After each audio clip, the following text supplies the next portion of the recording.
अस्सलाम वालेकुम नाज़रीन, आप देख रहे हैं नया पाकिस्तान और मैं हूं शहजाद इकबाल। अब से कुछ देर पहले वजीर आज़म इमरान खान का कौम को जो पैगाम था वो नशर किया गया। ये तीसरी मरतबा है कि वजीर आज़म इमरान खान ने एसिड डिक्लेरेशन के हवाले से बात की हो और पाकिस्तानी अवाम को ये कहा है कि जो असासे आपने डिक्लेयर नहीं किए इस एमनेस्टी स्कीम में, इस एसिड डिक्लेरेशन स्कीम में, उन असासों को डिक्लेयर कर दिया जाए, क्योंकि ये आपके पास आखिरी मौका है। हुकूमत पाकिस्तान के पास अब जो डेटा मौजूद है उसमें तमाम तर इंफॉर्मेशन मौजूद है कि जो टैक्स पेयर नहीं है उनके असासे कितने हैं, उनको कितना टैक्स देना चाहिए, उनके अखराजात कितने हैं, ये मुकम्मल डेटा हासिल कर लिया है, जो कि अब नादरा और एफबीआर की वेबसाइट पर भी मौजूद है। इमरान खान का ये कहना था कि अगर नहीं डिक्लेयर किए गए तो आइंदा मौका नहीं मिलेगा और फिर इस डेटा के जरिए उन टैक्स चोरों के खिलाफ कार्रवाई की जाएगी। इमरान खान साहब ने आज तीसरी मरतबा क्या पैगाम दिया है कौम को, सुनिए। टैक्स की चोरी खत्म करने के लिए मुझे अब आपकी जरूरत है। अगर गवर्नमेंट और पब्लिक मिलेगी नहीं साथ, हम इन कर्जों की दलदल से नहीं निकल सकते। मैं आपके लिए एक स्कीम लेके आया हूं, वो है कि अपने असासे डिक्लेयर करें और ये 30 जून तक है। इस स्कीम से आपको मौका मिलता है कि आपने जो पैसा घर में रखा हुआ है, जो डॉलर रखे हैं, जो सोना रखा है, जो आपके बाहर असासे हैं, जो आपके बेनामी असासे या बैंक अकाउंट्स हैं, इन सब को आप डिक्लेयर कर सकते हैं। ये आपके पास सुनहरी मौका है। एफबीआर के पास सारा वो डेटा अवेलेबल है। मैं नहीं चाहता आपको मुश्किल का सामना करना पड़े, इसलिए मैं चाहता हूँ कि इसका फ़ायदा उठाएं और इस मुल्क को इस मुश्किल वक्त से निकालें। इस एमनेस्टी स्कीम का फायदा उठाएं और इस मुल्क को मुश्किलात से निकालें। इसी तकरीर में उन्होंने इस बात का भी जिक्र किया था कि अवाम शौकत खानों को भी डोनेशन देती रही है। अर्थक्वेक जब आया था तब भी अवाम ने आगे बढ़कर मुल्क की मदद की थी और जो अर्थक्वेक के अफेक्टेड एरियाज थे, जो अफेक्टीज थे, उनकी मदद की थी। ये बात आज इमरान खान साहब ने कही और ये तीसरी मरतबा इस एमनेस्टी स्कीम के हवाले से उन्होंने बात की। इस पर हम बात करेंगे। हमारे साथ मौजूद है special assistant to the prime minister on information Firdous Ashiq Awan. Firdous Ashiq Awan साहब, बहुत बहुत शुक्रिया वक्त देने के लिए। एक तो मुझे ये समझाइए कि एमनेस्टी स्कीम के हमेशा मुखालिफ रहे इमरान खान साहब। जो इवन पीएमएलएन की एमनेस्टी स्कीम आई थी उस पर भी उन्होंने कहा था कि जो जो इसका इस्तेमाल करेगा उसके खिलाफ हम एक्शन लेंगे। लेकिन अब आपकी हुकूमत कहती है कि एक आखिरी मौका है क्योंकि बेनामी एक्ट आ चुका है, एक मौका देना चाहिए कि अपने असासे डिक्लेयर कर दें। लेकिन इमरान खान साहब जिस एमनेस्टी स्कीम की मुखालफत करते थे, अब ना सिर्फ आपकी हुकूमत वो एमनेस्टी स्कीम लेकर आई है, बल्कि 3 दफ़ा इमरान खान साहब ने कौम से खिताब किया है और मार्केटिंग करने की कोशिश की है कि आप इसका इस्तेमाल कर लें ताकि पाकिस्तान का फायदा हो। मुश्किल वक्त में ज़रूरत है। जहां मुखालिफत है वहां आप स्कीम भी लेकर आए हैं और इसको मार्केट भी खुद कर रहे हैं। ये पहली मरतबा हुआ है। बिस्मिल्लाहिर्रहमानिर्रहीम। शहजाद, मैं शुक्रगुजार हूँ आपकी। देखिए, प्राइम मिनिस्टर ऑफ पाकिस्तान जो है वो एमनेस्टी स्कीम, इसको आप एसिड डिक्लेरेशन कह दें आप, पिछली स्कीम के साथ इसलिए कंपेयर ना करें कि यहाँ पहले ये था कि उसमें और इसमें फ़र्क क्या था। एक तो ये रेवेन्यू जनरेशन स्कीम नहीं है और एमनेस्टी वो होती है जिसमें आपका टारगेट होता है कि हम रेवेन्यू इकट्ठा करें।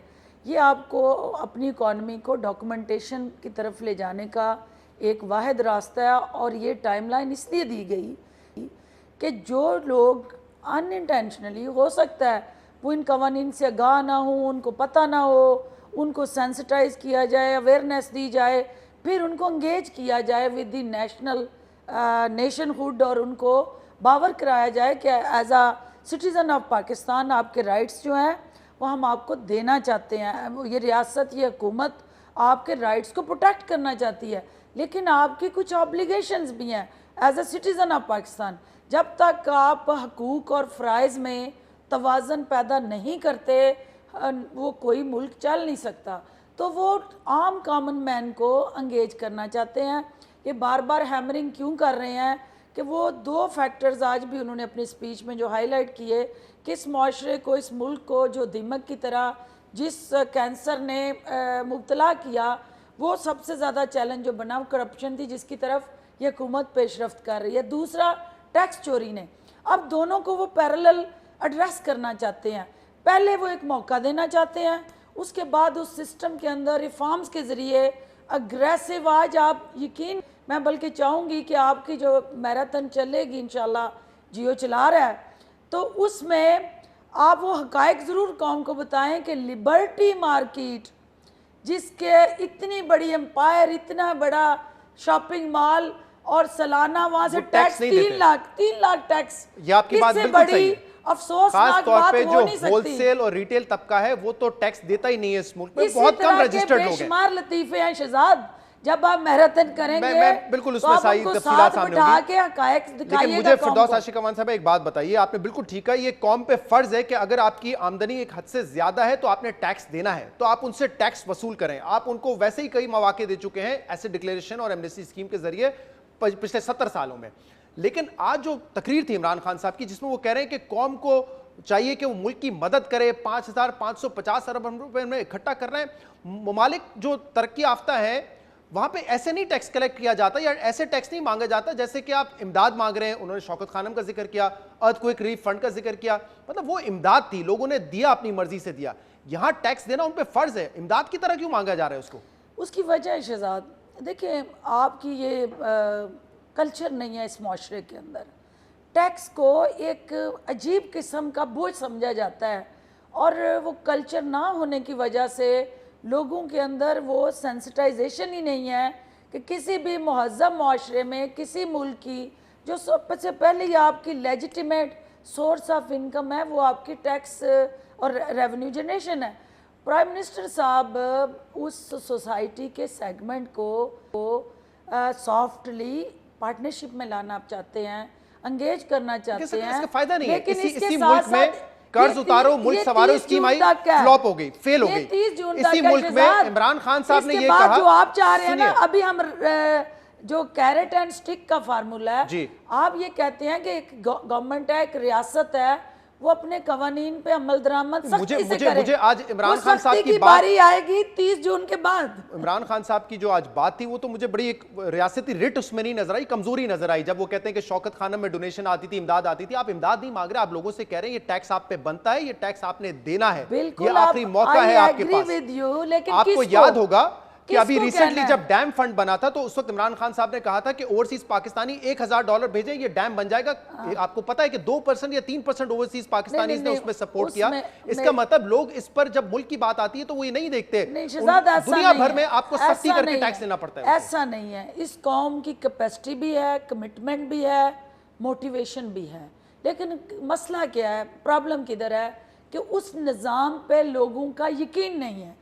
इमरान खान साहब उस निज़ाम पे जो टैक्स का निज़ाम है उसके ऊपर यकीन दिलाने के लिए उनको बार बार बावर करा रहे हैं कि आप ये इनिशिएटिव लें, मैं इस निज़ाम को भी ठीक करूँगा और आपके उस दिए हुए पैसे का जो टैक्स की मद में आप गवर्नमेंट को दे रहे हैं, किसी वो स्टेट को दे रहे हैं, अपने राइट्स के लिए दे रहे हैं, बनता है, तो हम उसको प्रोटेक्ट करेंगे।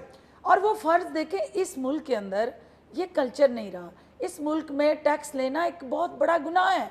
जो टैक्स मांगता है, टैक्स की बात करता है, अवाम ये चुरी कांटे लेके वो जंग के लिए तैयार हो जाते हैं कि ये कौन होते हैं हमें टैक्स के लिए। उम्मीद है कि इस दफा जब ये जंग के लिए तैयार होंगे तो आप डट के मुकाबला करेंगे। बिल्कुल करेंगे। और इसकी वजह मेजर्स लिए गए हैं टैक्स इकट्ठा करने के, और उस पे आपने अवाम का कसूर भी, इसलिए मैं नहीं कहूंगी कि सारे इसमें कसूरवार हैं। होता क्या रहा कि अवाम से आप टैक्स लेते रहे, वो टैक्स जो है आप खर्च करते रहे अपने चंद मनपसंद ताकतवर शख्सियात के खानदानों को पालने में, सहूलतकारी के लिए और उनकी फैसिलिटेशन में।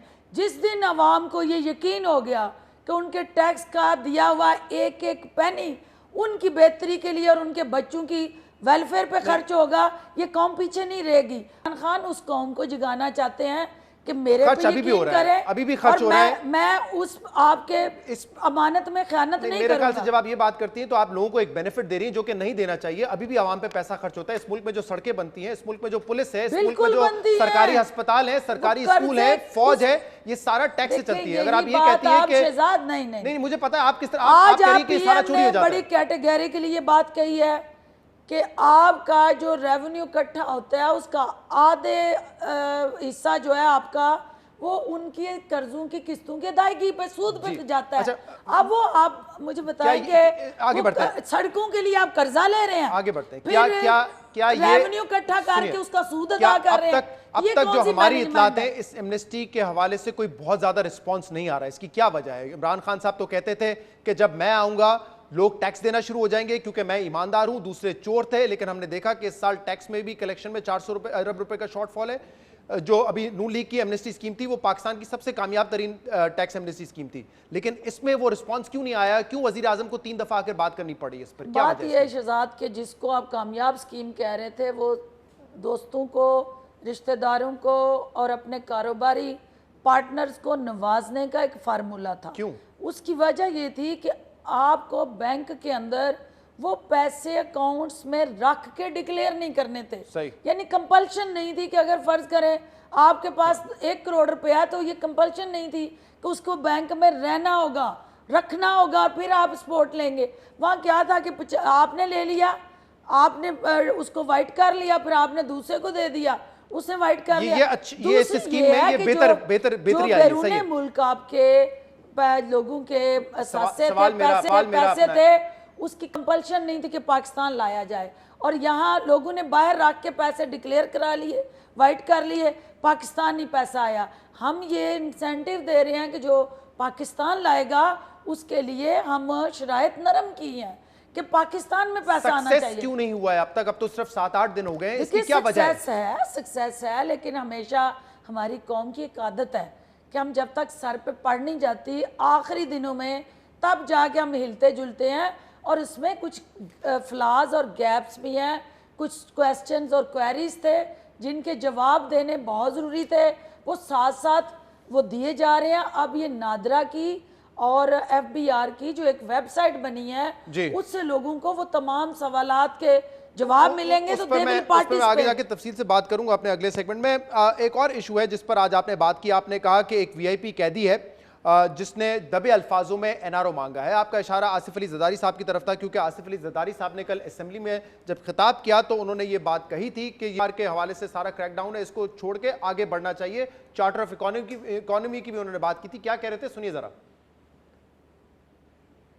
हमने एटमॉस्फेयर ऐसा क्रिएट किया हुआ जहाँ से मैं आ रहा हूँ, उनके पास ऐसा एटमॉस्फेयर क्रिएटेड है, इतना खौफ है इंडस्ट्रियलिस्ट को, इतना खौफ है आम बिजनेसमैन को कि वो किसी चीज़ में हाथ डालने के लिए तैयार ही नहीं है, कोई धंधा करने के लिए तैयार ही नहीं है।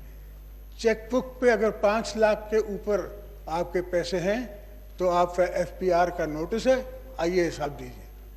आप पूरे मुल्क में कौन कौन हिसाब देगा, कहाँ कहाँ तक हिसाब होगा, ये हिसाब किताब बंद किया जाए और आगे की बात की जाए। तेरे पकड़ने से पार्टी को फर्क नहीं पड़ता, पाकिस्तान पीपल्स पार्टी और मजबूत होती है। ये कल की तकरीर थी जिसमें उन्होंने कहा कि हिसाब किताब बंद कर दिया जाए। आज फिरदौस आशिक अमान साहिबा ने क्या कहा, जरा सुन लीजिए।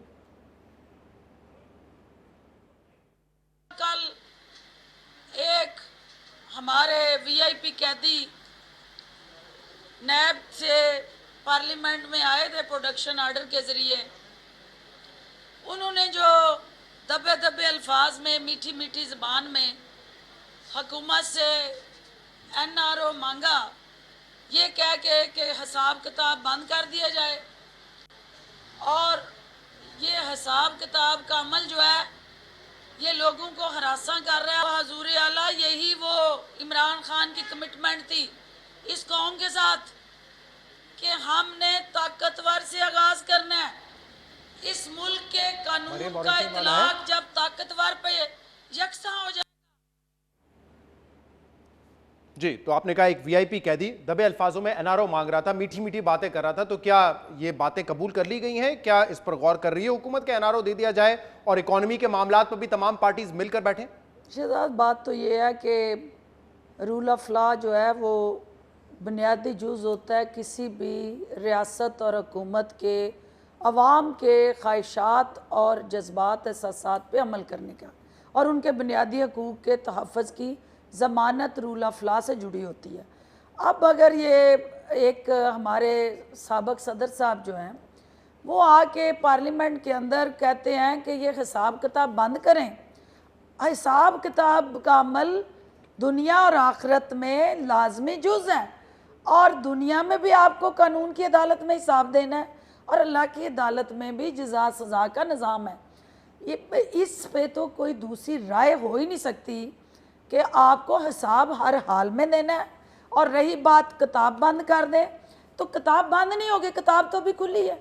इसी किताब ने बहुत सारे राज बताने हैं उन जैली बैंक अकाउंट्स के।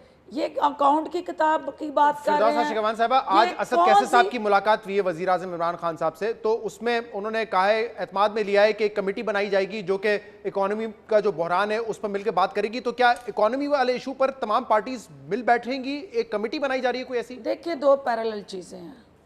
एक चीज़ है जिसमें तमाम वो अफराद, वो ख़ानदान, वो सियासतदान जो मुख्तलिफ इल्ज़ामात के तहत वो नैब के पास ज़ेर हिरासत हैं या सज़ा याफ्ता हैं या अदालतों में अपने केसेस का सामना कर रहे हैं, वो काम जो है नैब को, अदालतों को अपना करना है। और ज़ीरो टॉलरेंस है प्राइम मिनिस्टर की और हुकूमत की कि किसी को किसी जगह रिलीफ दिया जाए, बल्कि उन अदारों को ताकत देनी है, बाख्तियार बनाना है, ताकि वो अपना आइनी रोल जो है, कानूनी रोल जो है, वो और ज़्यादा मौसर अंदाज से अदा करें। दूसरी तरफ पैरेलल है कि ये जो आपकी पार्लियामेंट है, इसके अंदर जो लोग बैठे हैं, जिसको रोज़ जो है वो एक सियासी अखाड़ा बना के, आस्तीनें चढ़ा के, जो वहाँ पे पाकिस्तान के टैक्स पेयर के पैसे से पक्स प्रिविलेज और तनख्वाहें लेने वाले हैं, वो सीरियस लेजिस्लेशन जो इस कौम की ज़रूरत है, जो इस मुल्क की ज़रूरत है, वो क्या करने इसके के लिए कोई बजाय स्पेशल कमेटी हमें- बनाई जा रही है जो कि चार्टर ऑफ इकोनॉमी करेगी या जो इकोनॉमी के मसाइल हैं उन पर अलग से बातचीत करेगी? ऐसा कोई फैसला क्या गया है क्या? पार्लियामेंट्री जो पार्टीज इस पार्लियामेंट का हिस्सा हैं, उनको स्पीकर की क़यादत में हर सेशन में बैठ के एक एजेंडा तय होता है। उस एजेंडे के तहत उस हाउस की कार्रवाई चलती है। अभी अगर वो ख्वाहिश दोनों लीडर्स ने जाहिर की, PMLN ने भी जाहिर की, और स्पीचेस तक और इसमें- पार्लियामेंट कैसे चलाना है, मैं कोई अब स्पेशल इसमें- कमेटी की बात कर रहा हूं। इस स्पेशल कमेटी पे कंसल्टेशन हो रही है। इस कंसल्टेशन का देखना यह है कि मकसद पार्लिमानी जमहूरी निज़ाम को मजबूत करना है या अपनी अपनी ज़ात को ताकतवर बनाना है। और अगर वो बयानिया जो बिलावल भुट्टो या मरियम नवाज का है, तो उस बयानिए से हट के ये दोनों लीडर जो हैं वो अवाम के किसी बयानिए के साथ आके उस कमेटी में कोई राय देते हैं और इस इकोनॉमिक चैलेंज से निकलने में लेकिन आप कह रही हैं कि हमें इस पे को मदद कंसल्टेशन मिलती हो रही है। तो इसमें कोई हर्ज नहीं है। लेकिन मुझे एक बात बताइए फिरदौसा शिकवान साहब, बैठ के मसाइल का हल एक तलाश तरफ- करना ही जमहूरियत एक है। तरफ आप कह रहे हैं कि कंसल्टेशन होगी, उसके बाद ये कमेटी बनेगी जो कि माशी बहरान से निकालेगी, लेकिन दूसरी तरफ आप लोगों ने कमेटी बनाई जिसका आज दूसरा नोटिफिकेशन आ चुका है कि उसके सरबराह कौन होंगे, 12 और मेंबर कौन होंगे जो कि एहतसाब करेगा जो 24,000 अरब कर्जा लिया गया है पिछले 10 साल में। तो जिनके खिलाफ आप कार्रवाई कर रहे हैं, जिनका ऑडिट कर रहे हैं, जिनका एहतसाब कर रहे हैं, उन्हीं के साथ बैठ के अब आप कमेटी में आगे का लाएमल भी तय करेंगे। देखिए, ये पहली बात कि हुकूमत का एक अपना वाज़िया मौसर रोड मैप है, जो आपने बार बार प्राइम मिनिस्टर साहब की जो कमिटमेंट है कि हमने ये 10 साल में 24,000 का कर्जा जिन्होंने लिया, हमने उनके चेहरे अवाम के सामने बेनकाब करने हैं। हमने वो हकायक अवाम के सामने रखने हैं कि ये मुल्क मकरूज़ होता रहा और वो अफराद और ख़ानदान वो मालदार और असासे बनाने में ऊपर से ऊपर जाते तो ये रहे। दोनों चीजें हमें simultaneously होंगी साथ- फिर। हम उसमें किसी जगह पे भी ये स्पेस किसी को नहीं देंगे कि वो पार्लियामेंट का फोरम अपने लिए डाल के ठीक है, तौर पे बहुत इस्तेमाल बहुत करे। शुक्रिया, बहुत बहुत पार्लियामेंट किसी के डाल बनाने के लिए इस पे पॉइंट पे कि चार्टर ऑफ इकोनॉमी कर लिया जाए। हमारे टारगेट्स अपने जो है ठीक है, उनको वो अचीव जारी करना रहेंगे। है बहुत बहुत और शुक्रिया उसमें कोई फिरदौसा शिकवान compromise साहब, नहीं है। बहुत बहुत शुक्रिया आप हमारे साथ मौजूद थी। प्रोग्राम में शामिल करेंगे एक ब्रेक, इसके बाद हम मजीद बात करेंगे। पे हमारे साथ रहिएगा।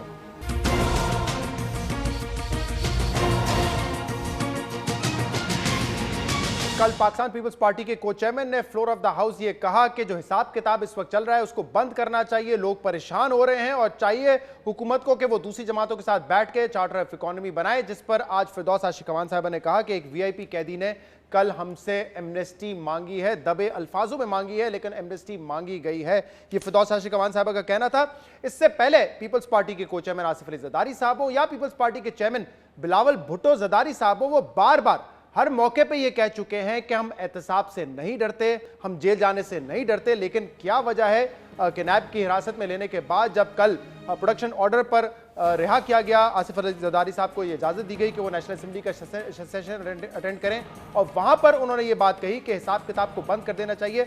माजी में क्या कहती रही पीपल्स पार्टी, सुनिए। जिसने अपनी मंजिल खुद ही तय की हो उसको क्यों डराते हो? ओ बेवकूफ़ो, ओ जाहिलो, वो नहीं डरेगा तुम्हारे ये अटकंडों से। ऐसा मत करना कि एक केस बनाओ, 50 बनाओ, इंशाल्लाह उनको मैं मुंह दूंगा। जितना भी दबाव डाले आप, हमारे पूरे खानदान को जेल भेजे, इस किस्म की धमकियों से नहीं डरते हैं। हम सियासतदान हैं, हम नजरियाती सियासतदान हैं। ये जितने भी हैं इन सब को पीपल्स पार्टी हम अकेले ही मुंह देंगे। केसेस का सामना करेगी, डील करने की हमें कोई जरूरत नहीं, ना हमने पहले की। ये इदारा जो मुशर्रफ ने बनाया, ये काला कानून है, बुरा लॉ हो या सही लॉ हो, हम इसको फेस कर रहे हैं। ये मौक़िफ़ था, लेकिन अब कहा जा रहा है कि हिसाब किताब बंद करें। हमारे साथ मौजूद है पाकिस्तान पीपल्स पार्टी के सीनियर रहनुमा चौधरी मंजूर साहब। चौधरी साहब, बहुत बहुत शुक्रिया वक्त देने के लिए। जरदारी साहब कहते थे 50 केसेस बनाए, हम सामना करेंगे। बिलावल साहब कहते थे जितने केसेस बनाने हैं बना लिए जाएं। लेकिन अब जरदारी साहब खुद ये कह रहे हैं कि हिसाब किताब बंद कर दो। तो हुकूमत तो कह रही है कि जो हम कहते थे बार बार एनआरओ मांग रहे हैं, एनआरओ मांग रहे हैं, अब तो खुलेआम floor of the house NRO मांगा जा रहा है हमसे। नहीं, उन्होंने क्या कहा है, किसी को अगर समझ नहीं आई तो उसमें हमारा क्या गुनाह है। उन्होंने कहा है कि आपको पता है ये फेक अकाउंट्स कितने हैं इस मुल्क के अंदर, या ट्रेड अकाउंट कितने हैं। ये मैं नहीं कह रहा, अकील करीम डैडी कह रहा है कि 90 लाख हैं। तो आप 90 लाख लोगों को गिरफ्तार करेंगे ना? ये तो नहीं है कि अगर एक बंदे को आप एक केस में गिरफ्तार करेंगे तो दूसरे को उस केस में छोड़ देंगे।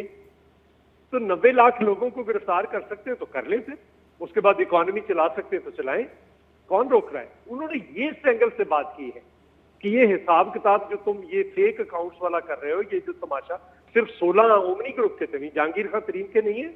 यहाँ पे कौन सा बिजनेसमैन है जिसका फेक अकाउंट नहीं है? लेकिन चौधरी मंजूर साहब ये है कि ये बात कर रहे हैं नैब में हिरासत में आने के बाद। इससे पहले कह रहे थे 50 केसेस बनाए हम पे, हमें कोई फर्क नहीं पड़ता। पहले भी अब हिरासत से वापस आए प्रोडक्शन ऑर्डर पे तो कह रहे हैं कि हिसाब किताब बंद करें। आपका ख्याल ये है कि इतने दिनों में आसिफ जरदारी जो 11.5 साल जेल में रहे हैं, वो इन चंद दिनों में डर गए? क्या बात करते हैं, कुछ सेंस की बात करती है। और वो तो वैसे ही हुकूमत सेंसलेस हुकूमत है, वो अपने सेंसेस खो चुकी है, उन्हें पता कुछ है कोई नहीं। क्या वो आसिफ अली जरदारी डर जाएगा जिसकी गर्दन काटी गई, जिसकी ज़ुबान काटी गई, जिसको 11.5 साल जेल में रखा गया? वो डर जाएगा इनसे? वो डर गया। आज फिर क्या जाकर उसने नैब में कहा कि ये क्यों 5-5, 10-10 दिन का रिमांड मांगते हो, एक ही दफ़ा 90 दिन का ले लो, मैं तैयार हूँ। लेकिन चौधरी मंजूर साहब, कल उन्होंने जब सहाफ़ियों से भी गुफ्तगू की और यही सवाल उनसे वहां पर हुआ, तो उन्होंने खुद कहा कि जो बिलावल भुट्टो है उनकी जहराना पॉलिसी है, मेरी पॉलिसी थोड़ी सी ठंडी है। मतलब हम तो पहले से ही जानते हैं कि मुफाहमत के चैंपियन है आसिफ अली जरदारी साहब। तो क्या ये मसला है पार्टी में कि को चेयरमैन जो कि वालिद भी है बिलावल साहब के, उनकी पॉलिसी ठंडी है और जहराना पॉलिसी बिलावल भुट्टो साहब की खुद कह रहे हैं? वो तो नहीं, हम उनको क्या कह रहे हैं? क्या बिलावल साहब की जारहाना पॉलिसी थी जिस दिन उन्होंने ऑफ़र की थी कि आप आवाम दोस्त बजट ले आए, हम उसकी सपोर्ट कर देंगे? क्या उस वक्त वो जारहाना पॉलिसी थी? क्या आज भी ये वापस ले लें, हम कहते हैं, मैं आपको एक ज़िम्मेदार अहदेदार के तौर पर कहता हूँ हम सपोर्ट कर देंगे, ये जारहाना पॉलिसी है? नहीं है। लेकिन हम उनको ये कह रहे हैं कि अगर ये मईशत डूब गई तो उसमें हमारा, शायद इनके तो क्या स्टेक्स हैं, हमारे तो स्टेक्स हैं इस मुल्क के साथ, इनके क्या स्टेक्स हैं? वफ़ी से वापस चला जाएगा, वो जो स्टेट बैंक का गवर्नर लाए वापस चला जाएगा, डॉक्टर इशरत हुसैन वापस चला जाएगा, इमरान खान फ़्लाइट भरेगा और लंदन में जाकर अपने बच्चों के साथ बैठ जाएगा। हमने तो इधर रहना है, हमारे लोगों ने तो इधर सज़ाएँ, फांसियाँ कबूल की, शहादतें कबूल की। सो इसलिए इस वक्त ख़तरा है कि इकॉनमी डूब ना जाए जिस तरह की ये हरकतें हो रही हैं। लेकिन और ये उससे इसे खौफ फैल रहा है। उन्होंने कल कहा कि आपकी सफ़ों में ये कंफ्यूजन है कि ये जो भी मसाइल है इस वक्त इसका सामना कैसे करना है, एहतजाज के जरिए करना है, जहराना पॉलिसीज के जरिए करना है, या मुफाहमाना पॉलिसीज के जरिए करना है? नहीं, एहतजाज का ऐलान तो आज हो जाएगा ना। क्या मुफाहमत के बाद क्या हमने वापस ले लिया? क्या आज का जलसा मनसूख कर दिया? क्या रहीम यार खान वाला जलसा मनसूख कर दिया? क्या हमने गुजर खान वाला जलसा मनसूख कर दिया? कोई मनसूख नहीं किया, हम तो आगे बढ़ रहे हैं। आज अनाउंस कर देंगे अभी बिलावल साहब। बहुत बहुत शुक्रिया, बहुत बहुत शुक्रिया चौधरी मंसूर साहब हमारे साथ मौजूद है। हमने जलसा मनसूख नहीं किया, जो पॉलिसी है उसी पर रहेंगे और बिलावल भुट्टो साहब आज उस एहतजाज का ऐलान भी कर देंगे। प्रोग्राम में शामिल करेंगे एक ब्रेक, तो हमारे साथ रहिएगा। पाकिस्तान पीपल्स पार्टी का जो दौर था 2008 से 2013 का, उस वक्त हम ये सुनते हुए आ रहे हैं कि जो लोग टैक्सेबल इनकम रखते हैं लेकिन टैक्स अदा नहीं करते, टैक्स फाइल नहीं करते, उनका डेटा हुकूमत पाकिस्तान ने जमा करना शुरू कर दिया है। उसके बाद नून लीग की हुकूमत आई, उन्होंने भी ये दावा किया, तहरीक इंसाफ की हुकूमत भी ये दावा कर रही थी कि हमारे पास ये डेटा मौजूद है। और ये भी कहा जा रहा था कि अब जो एमनेस्टी स्कीम है, जिसका आज दोबारा इमरान खान साहब ने जिक्र किया है कि उसका इस्तेमाल 30 जून तक कर लीजिए, क्योंकि उसके बाद हमारे पास डेटा मौजूद है जिसके जरिए क्रैकडाउन किया जाएगा उन लोगों पे जो कि टैक्स नहीं देते, टैक्स चोरी करते हैं और उनकी आमदनी इतनी है, उनके अखराजात इतने हैं जिससे हम ये जाहिर कर सकते हैं कि उनको टैक्स देना चाहिए था। इस हवाले से हमें यह बताया गया था कि आज दो पोर्टल, एक नादरा की वेबसाइट पे और एक एफबीआर की वेबसाइट पे जारी कर दिया जाएगा, जिससे आप अपना शनाख्ती कार्ड नंबर डालकर तमाम डेटा हासिल कर सकते हैं कि उनके बैंक अकाउंट्स कितने हैं, उनकी ट्रैवल हिस्ट्री क्या है, उनके यूटिलिटी बिल्स कितने हैं और इस किस्म की जो उनकी प्रॉपर्टीज कितनी है जो उन्होंने डिक्लेयर नहीं की है या डिक्लेयर की है, तमाम डेटा उसका मिल जाएगा। और आज हमाद अजहर साहब ने बताया कि 5 करोड़ 30 लाख अफराद का डेटा इस दोनों पोर्टल में मौजूद है। 2 पोर्टल्स बनाए हैं, एक नादरा का पोर्टल जहां पे कुछ इन्फॉर्मेशन मौजूद है टैक्स पेयर्स के हवाले से, और एक एफबीआर का पोर्टल जो आज शाम को इंशाल्लाह ताला ऑनलाइन आएगा। जो नादरा का पोर्टल है उसमें आपने देख लिया कि जो इन्फॉर्मेशन अवेलेबल है। जो एफबीआर का पोर्टल है वहाँ पे हमारे पास टैक्स पेयर्स की प्रॉपर्टी का डेटा मौजूद होएगा, बैंक अकाउंट्स का डेटा मौजूद होएगा, उनके यूटिलिटी बिल्स का डेटा मौजूद होएगा, प्लाजाज की कुछ की मैपिंग हमने की है उसका डेटा मौजूद होएगा, और इस डेटा को साथ के साथ हम मज़ीद ऐड करते रहेंगे। ये डेटा रिच होता रहेगा ताकि हमें एक 360 डिग्री एंगल जो है वो टैक्स पेयर की प्रोफाइल के ऊपर मिले। आज इस प्रेस कॉन्फ्रेंस में एफबीआर चेयरमैन शहबाज जैदी साहब भी मौजूद थे और एक सवाल के मौके पे उन्होंने ये जवाब दिया कि जो डेटा है इन दोनों पोर्टल्स में, जो नादरा की वेबसाइट पे है या एफबीआर की वेबसाइट पे है, उसको असेसमेंट के लिए नहीं इस्तेमाल किया जाएगा। यानी कि अगर कोई टैक्स नहीं अदा कर रहा और उसके पीछे जाना है तो ये डेटा असेसमेंट के लिए नहीं इस्तेमाल होगा। एफबीआर के चेयरमैन का ये कहना था। लेकिन इसी सवाल पर हमाद अजहर साहब ने यह फरमाया कि अगर जरूरत पड़ी तो इस डेटा का इस्तेमाल किया जा सकता है, ये डेटा असेसमेंट के लिए इस्तेमाल हो सकता है। तो यहां पर दोनों की बात में एक वाज़ेह तज़ाद नजर आया। वाज़ेह करता हूँ, ये बात बिल्कुल क्लियर वाज़ेह करता हूँ, ये इंफॉर्मेशन किसी असेसमेंट की बेसिस नहीं बनेगी। ये नहीं आप नहीं समझे कि मैंने आज ये आपको इन्फॉर्मेशन दे दी तो इसका मतलब है मेरा आप कल को मैं आप इसके बेस पर असेसमेंट ऑर्डर रेज कर दूंगा। ये मेरा असेसमेंट का बेसिस नहीं है, ये मेरा एक इंटरेक्शन है with the people of at large in Pakistan की जनाब आपके CNIC में नेशनल सिस्टम पास डेटा मौजूद है और इस बेस के मौजूदगी बेस में आप अपने रिटर्न्स में अगर ऊंच नीच है तो वो सही कर लें।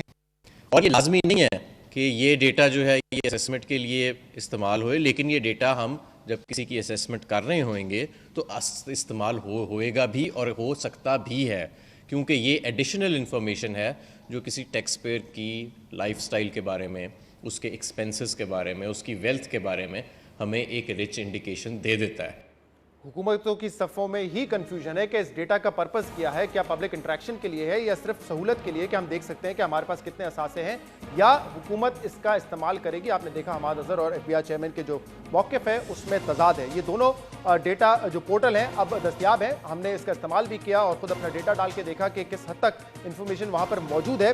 नादरा का जो पोर्टल है उसमें हमने देखा कि जो बैंक अकाउंट्स की तफसीलात हैं वो नहीं आ रही हैं, जो ट्रैवल हिस्ट्री है वो नामुकम्मल है, यानी कि ये नहीं बताया जा रहा कि डेस्टिनेशन अगर है तो अमेरिका गया है, कोई बांग्लादेश गया है, श्रीलंका गया है, ये वहाँ पे मौजूद नहीं है, जबकि हुकूमत का दावा था उनके पास मुकम्मल इन्फॉर्मेशन है। इसी तरीके से यूटिलिटीज़ का डेटा भी नादरा के पोर्टल पे मौजूद नहीं है और प्रॉपर्टीज़ का डेटा भी वहाँ पर नहीं है। हमाद अजहर साहब ने कहा था कि जो एफबीआर का पोर्टल है वहाँ पर तमाम तफसीलात होगी, तो वहाँ पर भी बैंक अकाउंट जैसी बेसिक चीज़ें मिसिंग है, इनकम्प्लीट डेटा है। और ये मैंने ज़ाती तौर पे देखा क्योंकि जो अकाउंट मैं खुद 5-6 साल से इस्तेमाल कर रहा हूँ, जो डिक्लेयर्ड है एफबीआर में, वो डेटा भी वहाँ पर मौजूद नहीं है, वो बैंक अकाउंट की तफसीलात नहीं है। तो क्या हुकूमत का ये दावा कि उनके पास मुकम्मल इन्फॉर्मेशन है जिसकी बेसिस पर क्रैकडाउन किया जा सकता है अगर उन्होंने 30 जून तक अपने असासे डिक्लेयर नहीं किए? इस पर हम बात करेंगे। हमारे साथ मौजूद है शहबाज राना साहब, सीनियर बिजनेस रिपोर्टर और एनालिस्ट हैं। इसके अलावा हमें ज्वाइन कर रहे हैं DG NADRA brigadier retired Nisar Mir साहब। आप दोनों का बहुत बहुत शुक्रिया। शहबाज राना, आप आज थे भी इस प्रेस कॉन्फ्रेंस में, आपने देखा है ये पोर्टल जिस तरह हुकूमत कह रही थी कि तमाम तर इन्फॉर्मेशन है, क्या वो इन्फॉर्मेशन मौजूद है या डेटा इनकम्प्लीट है अभी तक? जी शुक्रिया शहजाद साहब, मेरे लिए ये नई चीज़ नहीं है। मैंने 2012 में भी ये सारी चीज़ कवर किया है, जब अली अरशद हकीम साहब चेयरमैन FBR थे। उस वक्त भी हमें ये डाटा लीक किया गया था और मैंने उस वक्त इस पर स्टोरीज़ भी की थी कि एक मशहूर जो सिंगर थे, उनके कितने गालबन 36 बैंक अकाउंट्स थे, उनके इंटरनेशनल ट्रैवल की जो हिस्ट्री थी वो इनके पास मौजूद थी। और उस वक्त एक दावा किया गया था कि 7 लाख लोग जो हैं इस डाटा की बेस पे हम जो FBR का जो नेटवर्क है आपका टैक्स का, उसके अंदर उनको ले आएंगे। वही दावा फिर बाद में इसहाक डार साहब जब वज़ीर ख़जाना बने तो उनकी पहली बजट तकरीर में आपको नज़र आया, लेकिन बात आगे नहीं बढ़ी। उसकी 2 बुनियादी वजूहात थी। पहली वजह ये थी कि जो नादरा के पास डाटा है वो कंप्लीट डाटा नहीं है। वो आपको ट्रांजैक्शन होती है आपके CNIC के ऊपर, आपने कोई ट्रैवल किया, कहीं पे आपका कोई पासपोर्ट नंबर यूज़ हुआ तो उसकी वो तफसील होती है, इसके पास नादरा के पास आ जाती है। अब उसमें प्रॉब्लम क्या है? प्रॉब्लम उसमें ये है कि इस डाटा का जो फाइनल यूज़ है इसको एक्शनेबल में कन्वर्ट करना ये बहुत एक बड़ा काम होता है। इतना आसान नहीं है कि आप किसी को भी इस डाटा की बेस के ऊपर आप उसकी टैक्स जो लाइबिलिटी है उसको असेस करें। दूसरा जो इसमें बुनियादी बात है, ये नादरा का काम नहीं है। नादरा का बुनियादी काम जो नादरा का कानून है वो कुछ और है, लेकिन चूंकि नादरा पिछले गालबन 2004 से बहुत ज़्यादा वो कमर्शियल जो है ना वो वेंचर्स हैं उनके अंदर वो आ गया है, और इवन ये वाला जो डाटा भी है वो FBR के साथ शेयर करने की वो फीस चार्ज करना चाह रहा है, और ये भी एक डिस्प्यूट नादरा और FBR के अंदर मौजूद है। इसके ऊपर नादरा इस वक्त भी 500 रुपए आपको देने पड़ेंगे और 4-5 महीने के लिए आप एक्सेस होगा आपको इस पोर्टल का। बिल्कुल। और दूसरा जो अब बात कर लेते हैं FBR के डाटा की। FBR का जो डाटा है वो उसमें जैसे आपने फरमाया कि आपका बैंक अकाउंट नहीं है। FBR को पहली बात तो ये कि 17 जून से पहले तक जो बैंक्स हैं वो इन्फॉर्मेशन देने को तैयार नहीं थे। ये इसके बावजूद था कि इनकम टैक्स ऑर्डिनेंस के अंदर सेक्शन 165A है जिसके तहत वो पाबंद थे बैंक्स ये इन्फॉर्मेशन देने को, लेकिन वो नहीं देते थे। वो कहते थे कि हमारा जो बैंकिंग का जो एक सेपरेट कानून है उसके तहत जो प्रिवेसी है आपके अकाउंट होल्डर की वो हम करेंगे।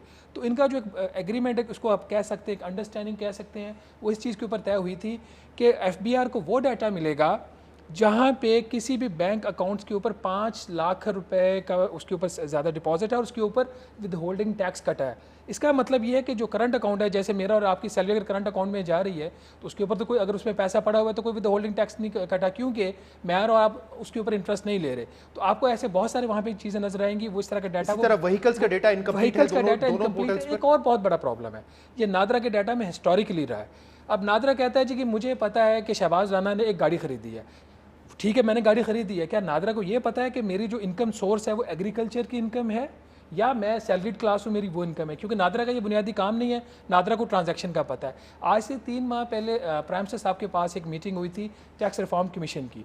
वहाँ पे नादरा की तरफ से ये बात बताई गई कि हमारे पास 27 लाख टैक्स पेयर्स का डाटा है। तो उसके ऊपर वहीं पे एक TRC के जो मेंबर थे उन्होंने ये सवाल उठाया कि अगर ये 27 लाख का डाटा है तो क्या आपने इसको सेग्रीगेट किया है कि इसकी कैटेगरी क्या है? इसमें इनकम टैक्स जो एग्जम्प्टेड है अंडर द कॉन्स्टिट्यूशन ऑफ 1973, आप तो फेडरल गवर्नमेंट उसको टैक्स ही नहीं कर सकती, तो आप उसको कैसे डील करेंगे? तो ये जो बुनियादी चीज़ें इनको अभी भी नहीं। इस पे क्या हुकूमत ने क्लैरिटी दी है कि इसका पर्पस क्या है इस डेटा का? क्या ये असेसमेंट के लिए इस्तेमाल होगा या नहीं होगा? और अगर नीयत ये कि असेसमेंट के लिए इस्तेमाल करेंगे तो क्या एक्शनेबल डेटा है कि जिस पर एक्शन लिया जा सकता है? क्योंकि इमरान खान साहब ने आज भी कहा है 30 जून तक अगर आपने अपने एहसास डिक्लेयर नहीं किए तो हम एक्शन लेंगे इस डेटा की बुनियाद पर। शहजाद साहब, 2 बुनियादी बातें। एक तो ये है कि जब जो हुकूमत का सरबराह होता है वो अपील करता है तो उसकी कोई वर्थ हो, जो हेड ऑफ द गवर्नमेंट है, ये कोई मजाक नहीं होता। प्राइम मिनिस्टर साहब जब से इक़्तिदार में उनका ख्याल है कि बहुत पॉपुलर हैं, वो डेफिनेटली पॉपुलर हैं, इसमें कोई शक वाली बात नहीं है। बहुत ही पाकिस्तान के पॉपुलर लीडर हैं वो, उनकी एक अपनी उनकी फॉलोइंग है। वो उन्होंने एक डैम फंड की अपील की, आप उसका रिजल्ट निकलवा के देख लें वो क्या निकले। उस डैम फंड की अपील की वजह से जो असद उमर साहब उस वक्त के वजीर ख़जाना थे, वो एक बॉन्ड लॉन्च, डायस्पोरा बॉन्ड, वो 3 माह डिले करवाया गया। फिर बॉन्ड लॉन्च होता है, उसके ऊपर भी प्राइम मिनिस्टर साहब बात करते हैं उनके PM ऑफिस में। ये तीसरी इनकी आज तकरीर थी। ये एमनेस्टी के ऊपर ये तीसरी अपील है। तो जो पहली 2 अपीलें उसके नतीजे में मैंने आज से 3 दिन पहले खबर की थी कि 250 से ज़्यादा लोग अभी तक टैक्स नेट में नहीं आए थे एमनेस्टी में। एक प्रॉब्लम। दूसरा, जब ये टैक्स एमनेस्टी प्रिपेयर भी हो रही थी, इसकी डेलिब्रेशंस हो रही थी, तो उस वक्त हुकूमत से जब हमारी बात हुई तो हमने कहा था अगर आप, पहली बात ये कि आप एमनेस्टी मत दे, अगर आपने देनी है तो उसमें कैरेट एंड स्टिक की पॉलिसी रखें। अब मसला ये था कि स्टिक तो यही है ना कि अगर आपने नहीं किया तो डेटा मौजूद है। तो मैं कह रहा हूं क्या ये एक्शनेबल डेटा है? ये नहीं है। देखें, चूंकि टैक्स एमनेस्टी के अंदर स्टिक कोई नहीं थी, अब इनकी जो स्कीम है वो पिछले हफ्ते तक बहुत बुरी तरह नाकाम हो रही है। तो ये जो डाटा इनके पास पड़ा हुआ एज अ स्टिक, ये इन्होंने उसको पब्लिक करने की कोशिश की है और इनका ये ख्याल है कि लोग ये समझेंगे कि इनके पास इन्फॉर्मेशन आ गई है तो उसको एक्सेस करेंगे। मेरा फिर भी वही बात है, ये एक्शनेबल डाटा कितना है ये वक्त बताएगा। ठीक है, डीजी नादरा निसार मीर साहब हमारे साथ मौजूद है। मीर साहब क्या कि पर्पस क्या है इस डेटा का, और जैसे मैंने कहा बहुत सारा डेटा जो कि नादरा के पोर्टल पर है वो इनकम्प्लीट है। क्या आपकी नजर में ये एक्शनेबल डेटा है जिस पर अगर कोई टैक्स नहीं दे रहा, टैक्स चोरी कर रहा है तो उसके खिलाफ एक्शन किया जा सकता है? बिस्मिल्लाहिर्रहमानिर्रहीम। शहजाद साहब बहुत शुक्रिया मुझे आपने अपॉर्चुनिटी प्रोवाइड की। इसमें ये कहना कि इसका डाटा का मकसद क्या है, हम इस गवर्नमेंट की एक टेक्नोलॉजिकल आर्म या कंपोनेंट हैं। गवर्नमेंट ने हमको टास्क दिया कि सिटीज़न का बिहेवियर स्टडी किया जाए। हमने ये डाटा बेसिस मुख्तलिफ जो हैं जिसमें व्हीकल्स का डाटा है, ट्रैवल का डाटा है, वेपन्स का डाटा है और जो यूटिलिटी बिल्स का डाटा है, इस तमाम को इकट्ठा करके हमने इसको आर्टिफिशियल इंटेलिजेंस और बिजनेस एनालिटिकल टूल्स यूज़ किए और हमने इसके 14 आर्टिफिशियल इंटेलिजेंस हमने मॉडल रन किए। इन तमाम को रन करने का मकसद ये था कि सिटीज़न का बिहेवियर स्टडी किया जा सके। ये बिहेवियर हम सिटीज़न से शेयर करना चाहते हैं, ये बिहेवियर हम टैक्स के जो मालिक हैं FBR उनसे शेयर करना चाहते हैं। हमारा हरगिज़ मकसद लोगों को हरासा करना नहीं है। हम लोगों को ये बताना चाहते हैं कि we know a lot about you, if you are not disclose your assets come and join this government और पाकिस्तान न्यू रिजॉल्व, ये जिसके ज़रिए टैक्स नेटवर्क इसको ब्रॉडन किया जा सके। ये टोटल इसका मकसद है। अब ये काम किसने करना है? ये काम FBR का काम करने का है। हम सिर्फ टेक्नोलॉजी को यूज़ कर रहे हैं और टेक्नोलॉजी यूज़ करके लोगों को इन्फॉर्म कर रहे हैं और ये डाटा FBR के साथ हम शेयर कर रहे हैं। अच्छा सही, लेकिन जो डेटा मैंने देखा है, अपना ज़ाती तौर पे देखा, कुछ और लोगों का देखा, बहुत सारी इन्फॉर्मेशन मिसिंग है। जैसे गाड़ियों की डिटेल्स मुकम्मल नहीं है, यहाँ पर कुछ और है, FBR के डेटा पे कुछ और है। इसी तरह ट्रैवल जो डिटेल्स हैं उसमें तारीखें दी हुई हैं, ये नहीं बताया गया कि डेस्टिनेशन क्या है। और ये भी मुमकिन है कि शायद मेरे शनाख्ती कार्ड पे ये लिखा हुआ हो कि मैंने ट्रैवल किया है मेरे पासपोर्ट नंबर पे, लेकिन उसके अखराजात किसी और ने पे किए हो, ये मसला आ सकता है। तो इस तरह की बहुत सारी बारीकियां हैं जो कि एड्रेस नहीं होती है इस डेटा से। सर अगर इस डाटा को यूज़ करके कोई FBR किसी को नोटिस देगी जिसका मुझको इल्म नहीं है, ये FBR would be able to tell you, तो वो आपके पास पूरा राइट होगा डिफेंड करने का। जो आपने कहा कि जी ये मैं गवर्नमेंट के एक्सपेंस पे ट्रैवल किया या किसी कंपनी के ट्रैवल पे हमने एक्सपेंस पे हमने ट्रैवल किया और I have not paid the expenses, तो मैंने जो ट्रैवल किया खुद वो मैंने अपने अकाउंट से पे किया। You will be able to explain the position to them. Security but ये हम लोगों को बता रहे हैं कि ये इंफॉर्मेशन हमारे पास है, so you can't hide yourself. आप आए और आके अपनी इंफॉर्मेशन डिक्लेयर कर दे, अपने एसेट्स डिक्लेयर कर दे। इसको इस्तेमाल करना बड़ा आसान है। अगर आप जाएं तो आप अपना डेटा इस्तेमाल कर सकते हैं, लेकिन मैं किसी और का भी डेटा निकाल सकता हूं, इसके लिए क्या इकदाम लिए गए हैं? नहीं सर, ये बिल्कुल गलत इंप्रेशन है कि आप या मैं किसी और का डाटा निकाल सकते हैं। इसके लिए देखिए, सबसे पहले एक फ़ीस रखी गई है 500 रुपीज़। जो 500 रुपीज़ फ़ीस रखी गई है उसका मकसद, वन ऑफ द पर्पज़ ये था ताकि अननेसेसरी यूजेज ना हो। मैं अगर अपना डाटा देखना चाहता हूँ खुद फ़ी पे करूँ, कोई और किसी के लिए फ़ी पे करके मैं नहीं देखूँगा कभी। दूसरा मकसद ये था कि इसकी सीक्रेसी मेंटेन रह सके। सीक्रेसी मेंटेन करने के लिए हमने सीक्रेट क्वेश्चन रखे हैं, and those secret questions are very very tricky. It's not easy for me to reply about the family detail composition of another person. इतने मुश्किल सवालात नहीं है, खास तौर पे अगर अपने कोई रिश्तेदार का डेटा निकालना चाहे तो बड़ा आसान है। दादी का नाम पूछा गया है, ऑप्शंस दिए गए हैं, ये पूछा गया है कि आपकी वालदा कहाँ पे पैदा हुई थी। ये अपने भाई का डेटा निकालना तो बिल्कुल चुटकियों का काम हो जाएगा, और कोई रिश्तेदार भी हो तो उसका भी डेटा निकाला जा सकता है। इन सवालात के जवाब तो पता होते हैं आपको मोहन। सर देखिए, ये जो तरीकाकार है हमने इंटरनेशनली इसको यूज़ किया है। जो रिसेंट इलेक्शन हुए थे हमने ओवरसीज़ वोटर्स को इसका राइट दिया था to cast their vote using the same methodology. It was very successful, no one could misuse this technique. और ये वर्ल्ड वाइड एक्सेप्टेबल नॉर्म्स हैं, एक्सेप्टेबल टेक्निक है जिसके ज़रिए लोगों से ये डाटा शेयर किया जाता है, लोगों को इन्फॉर्मेशन दी जाती है, but only those people will know about it जिसका ये राइट है टू नो अबाउट इट। बहुत बहुत शुक्रिया। डीजी नादरा हमारे साथ मौजूद थे, शहबाज राना भी हमारे साथ मौजूद थे। अब उम्मीद है कि जो 30 जून तक है एमनेस्टी का रिस्पांस जो एक्सपेक्ट कर रहे हैं कि वज़ीर आज़म साहब आ जाएगा, वो आ जाए, और अगर वो नहीं आता तो उसके बाद जो स्टिक का इस्तेमाल स्टेट को करना है उन लोगों के खिलाफ जिनकी टैक्सेबल इनकम है लेकिन वो टैक्स नहीं अदा करते, वो स्टिक का इस्तेमाल भी हो ताकि जो कौमी खजाने को नुकसान पहुंचा रहे हैं वो नुकसान उनको उसमें शामिल किया जाए और उनसे उन पर जो भी पेनल्टी लगती है या उनके खिलाफ जो भी केस किया जा सकता है वो किया जा सके। प्रोग्राम में शामिल करेंगे ब्रेक्स के बाद मजीद बात करेंगे।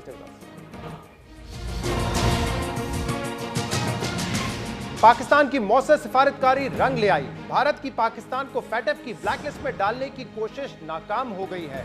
फाइनेंशियल एक्शन टास्क फोर्स के इजलास पिछले 5 रोज से अमेरिका की रियासत फ्लोरिडा में जारी था। इजलास में भारत की जानिब से करारदाद पेश की गई थी कि पाकिस्तान को ब्लैक लिस्ट में डाला जाए, लेकिन तुर्की, मलेशिया और चीन ने पाकिस्तान की हिमायत करके भारत की पाकिस्तान को इक्तिसादी तौर पर तनहा करने की कोशिश को नाकाम बना दिया है। पाकिस्तान के ऊपर से वक्ती तौर पर ब्लैक लिस्ट में डाले जाने का खतरा टल गया है। ये पाकिस्तान के लिए एक खुशी की खबर है जिसका हतमी ऐलान अक्टूबर में किया जाएगा। फाइनेंशियल एक्शन टास्क फोर्स ने पाकिस्तान को पिछले साल जून में ग्रे लिस्ट में डाला गया था। पाकिस्तान को दहशतगर्दों की माली मुआवनत और मनी लॉन्ड्रिंग के खदशात की बिना पर इस लिस्ट में शामिल किया गया था। पाकिस्तान आलमी इदारे के मेंबरान को दहशतगर्दी के माली मुआवनत के खिलाफ उठाए गए इकदामात से मुतालिक मुतमईन नहीं कर सका था और इसीलिए पाकिस्तान को इस लिस्ट में शामिल किया गया था। उस वक्त तुर्की ने फैटफ की इस फैसले की मुखालफत की थी, जबकि चीन ने पाकिस्तान की हिमायत से माजरत कर ली थी। पिछले महीने चीन में होने वाले इजलास में फैटफ में पाकिस्तान की जानिब से किए गए 27 में से 18 इकदामात को गैर तसल्ली बख्श करार दिया गया था और पाकिस्तान से डू मोर का मुतालबा किया गया था। फैटफ का इजलास अमेरिका में जारी है और लगता है कि पाकिस्तान की जहराना सिफारतकारी रंग ले आई है। तुर्की, चीन और मलेशिया ने भारत की कोशिश को नाकाम बना दिया है। फैटफ के कवानीन के मुताबिक ब्लैकलिस्ट से बचने के लिए किसी भी मुल्क को 36 में से 3 ममालिक की हिमायत जबकि ग्रे लिस्ट से निकलने के लिए 15 ममालिक की हिमायत की जरूरत होती है। मलेशिया की हिमायत हासिल करने पर वजीर आजम इमरान खान ने मलेशिया के वजीर आजम डॉक्टर महातिर मोहम्मद का भी शुक्रिया अदा किया है। पाकिस्तान की माशी सूरत हाल कमजोर है। हाल ही में पाकिस्तान ने IMF से $6 अरब कर्जे का मुआहदा भी किया है। ऐसे में अगर पाकिस्तान फैटफ की ब्लैकलिस्ट में शामिल हो गया होता तो हुकूमत को बैनुल अक़वामी मार्केट में तक रसाई मिलना मुश्किल हो जाती और उसको मुश्किलात का सामना करना पड़ता। 2011 में भी पाकिस्तान को ग्रे लिस्ट में शामिल किया गया था और 2015 में पाकिस्तान इस ग्रे लिस्ट से बाहर आ गया था। फैटफ इजलास आज भी जारी है और पाकिस्तान का नाम वक्ती तौर पर ब्लैक लिस्ट में ना डाले जाने का फैसला आज किया जाएगा, जबकि इसका हतमी ऐलान अक्टूबर में किया जाएगा।